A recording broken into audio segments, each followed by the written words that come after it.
బహుశా దేశ చరిత్రలో ఎక్కడా కూడా జరగలేదేమో. ఒక ఆంధ్ర రాష్ట్రంలో జగన్ ముఖ్యమంత్రిగా ఉన్నప్పుడు చోటు చేసుకున్న ఘటన.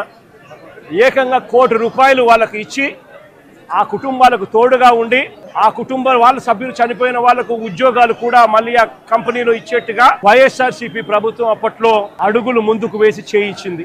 నేను అడుగుతా ఉన్నా, ఈ రోజు ఈ ప్రభుత్వం, చంద్రబాబు నాయుడు గారి ప్రభుత్వం స్పందిస్తా ఉన్న తీరు నిజంగా ఎంత అన్యాయంగా ఉంది అని ఒక్కసారి మనస్సాక్షిని అడుక్కోండి మీరు అని చెప్పి నేను కోరుతా ఉన్నా.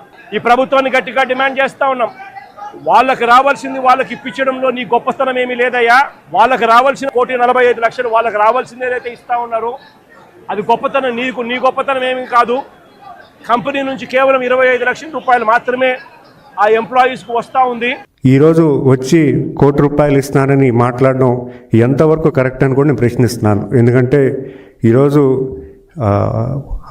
మీరు ఖచ్చితంగా భరోసా ఇవ్వచ్చు, కానీ వచ్చి వెంటనే మా ప్రభుత్వం వస్తే ₹1 కోటి ఇస్తామంటున్నారు.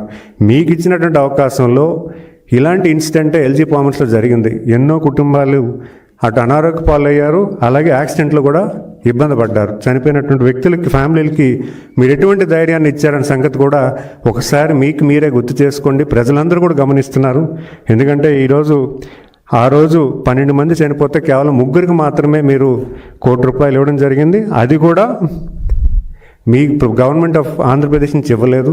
మీరు ఆ ఇండస్ట్రీస్ నుంచి ₹1 కోటి తీసుకొని ఇక్కడ ఇవ్వడం జరిగింది. అంతేగాని ఈరోజు వచ్చి మా ప్రభుత్వం వస్తే ₹1 కోటి ఇస్తాము, ₹2 కోట్లు ఇస్తామని చెప్పడం ఎంతవరకు కరెక్ట్ అనే సంగతి కూడా మీకు మీరే ప్రశ్నించుకోవాలని తెలియజేసుకుంటున్నాను. ఈరోజు ప్రభుత్వం ఈ ఇన్సిడెంట్ అయిన వెంటనే, ఇప్పుడు జనరల్గా మీ ప్రభుత్వంలో ఇన్సిడెంట్ జరిగితే మీరు ఎయిర్పోర్ట్లో మీటింగ్లు పెట్టుకుంటారు. ఆ ఎయిర్పోర్ట్లో మీటింగ్ చెప్పుకొని ఉన్నటువంటి ఇబ్బంది పడినట్టు ఫ్యామిలీస్ని ఎయిర్పోర్ట్కి తెప్పించుకున్నారు. ఈరోజు సంఘటనా స్థలానికి మా నాయకులు అందరూ వెళ్ళారు. ఈరోజు మంత్రులు కానీ, కేంద్ర మంత్రులు కానీ, రాష్ట్ర మంత్రులు కానీ, మా యువ నాయకులు కానీ, లోకేష్ గారు కానీ, లేదా మా deputy chief minister Pawan Kalyan గారు కానీ ప్రజల దగ్గరికి వెళ్ళి వాళ్ళకి ధైర్యం నింపుతున్నారు.